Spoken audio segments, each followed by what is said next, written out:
Hey there, NHL fans!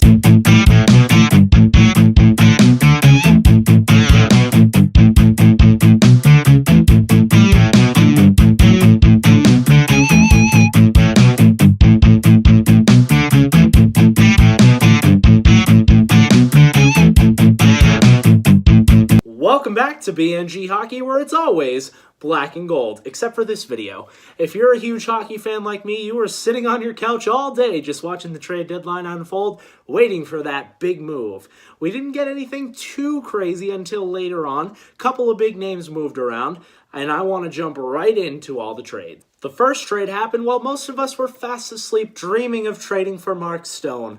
Gustav Nyquist goes to the San Jose Sharks for a conditional second-round pick and a third. If the Sharks re-sign Nyquist or make it to the Stanley Cup final, that third becomes a second.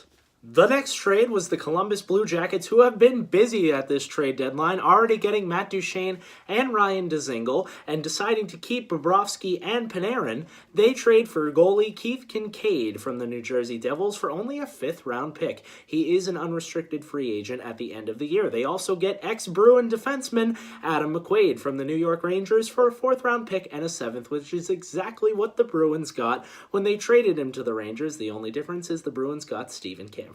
Now we move on to another busy team this trade deadline, the Winnipeg Jets. The biggest fish they got? Forward Kevin Hayes from the New York Rangers.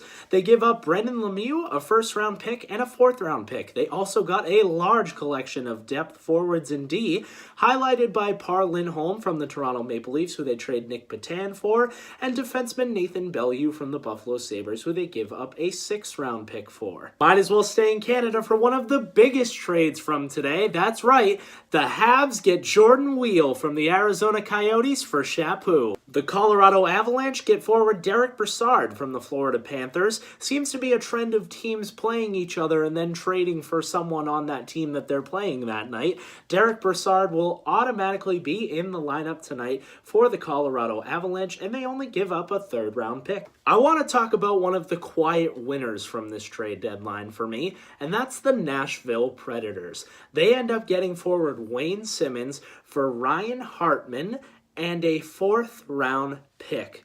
Total deal for Wayne Simmonds. This is a big guy who can fight in front of the net for this Predators team, that likes to take shots from the point, and now you can have a guy who screens in front of that goaltender. That will be huge for them. Also a trade that no one really talked about. They get forward Mikael Granlund from the Minnesota Wild in exchange for Kevin Fiala. I like Fiala's game. He's a nice young player that can go to Minnesota on a team that's trying to get younger. They got Ryan Donato, so they're rebuilding a bit. But you know, right now for the Predators, you get a really good player in Granlund, who is a top-line player in Minnesota. I should mention that if the Predators make it past the first round, that fourth-round pick for Wayne Simmonds does become a third, and that is very likely considering how good this team is going to be. Two more little trades I want to touch on, and then we'll get to the big deal of the day. Michael Del Zotto goes to the St. Louis Blues from the Anaheim Ducks for a sixth-round pick, and we see Tanner Pearson traded again, this time from the Penguins to the Vancouver Canucks for Goodbranson. Boy, as a Bruins fan, it breaks my heart to tell you this, folks, but Mark Stone goes to the Vegas Golden Knights. They win the sweepstakes.